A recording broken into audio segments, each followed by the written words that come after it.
Lui a cru vivre ses derniers instants. La scène fait froid dans le dos, elle semble irréelle, pourtant cela s'est bien passé. Cette voiture a été traînée sur 300 mètres par un camion à Chambéry. L'homme qui était à l'intérieur témoigne aujourd'hui. Il est traumatisé et il ne comprend pas comment le chauffeur routier ne s'est rendu compte de rien. Yanis Matisse et Frédéric Marchand.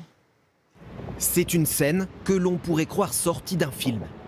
Un camion pousse une voiture. À l'intérieur, Daniel, 60 ans, un simple automobiliste, raconte avoir eu la peur de sa vie. Je me dis, c'est un camion sans chauffeur, c'est pas possible. Il s'arrête jamais ce camion. Je me suis vu mourir parce qu'en fin de compte, il n'y avait pas de choix. Hein. Quand tu es dans la voiture et que tu es comme ça, tu te dis, là c'est fini. Hein.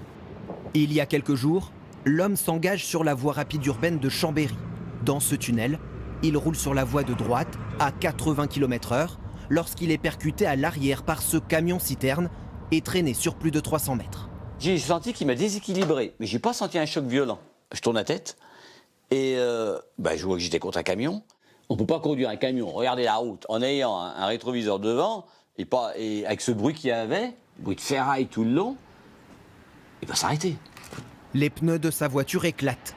Daniel se retrouve piégé devant des automobilistes qui tentent tant bien que mal d'avertir le chauffeur du poids lourd. La chance que j'ai eue, c'est que j'ai une petite camionnette qui passait devant et qui a mis les feux de détresse et qui l'a obligé à s'arrêter, quasiment à la sortie du tunnel. Et je vois le chauffeur qui sort avec ses chaussures à la main, tranquille, et qui regarde la voiture et qui est tout surpris qu'il y avait une voiture devant lui. Le chauffeur étranger travaille pour une société espagnole. Il transporterait de la javel et ne se serait rendu compte de rien.